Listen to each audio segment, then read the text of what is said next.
Last video में हमने देखा स्ट्रक्चर ऑफ द सेल, मतलब सेल कैसा दिखाई देता है। देन आगे देखते हैं हम ऑर्गेनल्स ऑफ द सेल, मतलब कि सेल के अंदर कौन कौन से ऑर्गन्स प्रेजेंट होते हैं। तो फर्स्ट देखेंगे हम लोग cell membrane, the outermost covering of the cell which is made of protein and phospholipid is called cell wall और प्लाज्मा मेम्ब्रेन। जो सेल मेम्ब्रेन होती है, सेल मेम्ब्रेन क्या है, सेल के आउटर मोस्ट लेयर होती है। मतलब कि जैसे हम लोग सेल का डायग्राम देख रहे हैं तो सेल के आइट साइड मतलब कि आउटर साइड में एक मेम्ब्रेन प्रेजेंट होती है जो किसकी बनी होती है, प्रोटीन और फॉस्फोलिपिड की बनी होती है, जिसे हम क्या कह सकते हैं, सेल वॉल या प्लाज्मा मेम्ब्रेन भी कह सकते हैं। देन आगे देखते हैं the cytoplasm act as a selective permeable membrane which allow certain substance to pass in and out of it. मतलब कि क्या बोल रहे हैं, साइटोप्लाज्म एक क्या सिलेक्टिव परमिएबल झिल्ली की तरह काम कर रही है। मतलब कि ये जो सेल मेम्ब्रेन, प्लाज्मा मेम्ब्रेन जैसे हम कह रहे हैं, ये क्या है, एक सिलेक्टिव परमिएबल झिल्ली की तरह काम कर रही है। ये क्या कर रही है, हमारी बॉडी में मतलब कुछ सब्सटेंस जो है उनको अंदर आने दे रही है और अंदर से बाहर जाने दे रही है। जैसे कि उसमें क्या, वाटर, ऑक्सीजन, कार्बन डाइऑक्साइड आदि। देखते हैं आगे, the part on which there is negative charge is hydrophilic and the remaining part on which there is no charge is hydrophobic. मतलब क्या बोल रहे हैं, ये जो एक मेम्ब्रेन है जिसे प्लाज्मा मेम्ब्रेन या सेल वॉल भी कह रहे हैं हम, सेल वॉल में क्या होता है, दो चार्ज प्रेजेंट होते हैं। मतलब कि जो बाहर साइड में इस मेम्ब्रेन के बाहर साइड में जो चार्ज होता है वो नेगेटिव चार्ज होता है, जिसके कारण उसे हम क्या कह सकते हैं, हाइड्रोफिलिक कह रहे हैं ना। नेगेटिव चार्ज इस हाइड्रोफिलिक एंड अंदर की साइड मतलब कोई भी चार्ज प्रेजेंट नहीं होता है। Remaining part on which there is no charge is hydrophobic, इसलिए हम इसको कह रहे हैं हाइड्रोफोबिक। देख लेते हैं, जैसे हेड के साइड मतलब कि उसके बाहर वाला सिरा, मतलब सिर वाला सिरा इलेक्ट्रिकली चार्ज है उस पर, इसलिए हम क्या कह रहे हैं, हाइड्रोफिलिक कह रहे हैं। देन टेल की तरफ कोई चार्ज नहीं है, इसलिए हम इसे हाइड्रोफोबिक कह रहे हैं। ये हुआ, ये रही हमारी सेल मेम्ब्रेन। सेल मेम्ब्रेन क्या है हम लोग देख चुके हैं। देन नेक्स्ट ऑर्गन्स देखेंगे, उसका क्या है, न्यूक्लियस। न्यूक्लियस देखते हैं,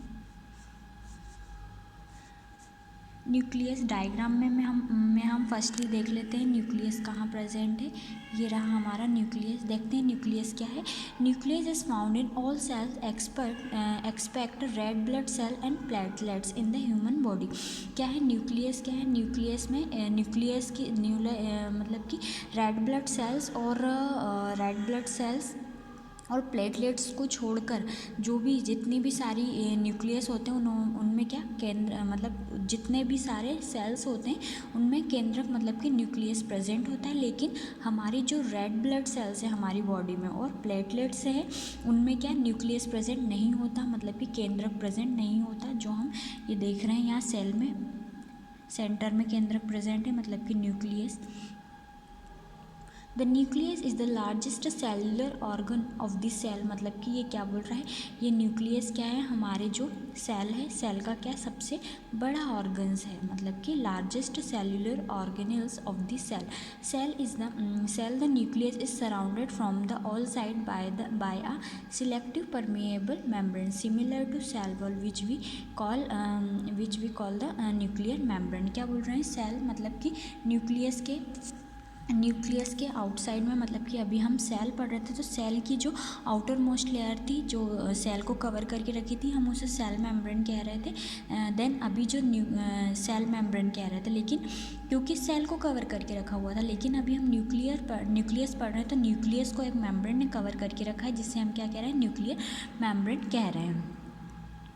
ठीक है, नेक्स्ट ये रही हमारे न्यूक्लियस की बात। क्या है न्यूक्लियस, हमारी मतलब कि सेल का सबसे बड़ा ऑर्गन्स है और हमारी red blood cells and platelets को छोड़कर जितने भी सेल हमारी बॉडी में प्रेजेंट है सब में न्यूक्लियस मतलब कि केंद्रक प्रेजेंट होता है। लेकिन हमारी जो रेड ब्लड सेल्स है, प्लेटलेट्स हैं, उनमें क्या न्यूक्लियस प्रेजेंट नहीं होता। न्यूक्लियस के जो ऑल साइड में मतलब कि घेरे हुए हैं एक मेम्ब्रेन, जिसे हम क्या कह सकते हैं, न्यूक्लियर मेम्ब्रेन।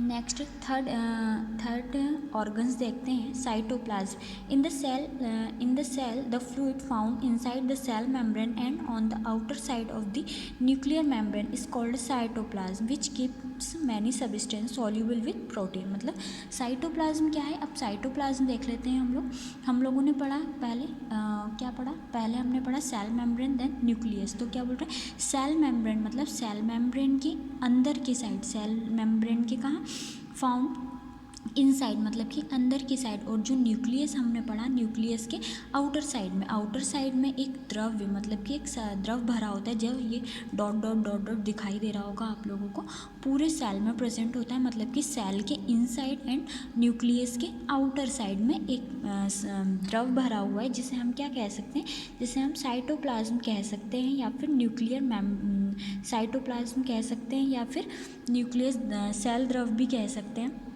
या कोशिका द्रव्य भी कह सकते हैं, क्योंकि ये सेल के अंदर प्रेजेंट है ये द्रव, एंड इसका नाम है साइटोप्लाज्म। ठीक है, ये क्या कर रहा है, साइटोप्लाज्म जो हमारे जो भी सब्सटेंस है, सॉल्यूबल सब्सटेंस मतलब कि जो भी प्रोटीन्स वगैरह प्रेजेंट है उनको क्या करके रखता है, ये सॉल्यूबल के रूप में मतलब कि सॉल्यूबल सब्सटेंस के रूप में बनाए रखता है, कौन, साइटोप्लाज्म। तो ये रहे हमारे थ्री ऑर्गन्स मतलब ऑर्गेनल्स ऑफ द सेल, मतलब कि सेल के अंदर क्या 3 ऑर्गन्स ये प्रेजेंट है। नेक्स्ट जो ऑर्गन्स हैं हम नेक्स्ट वीडियो में पढ़ेंगे।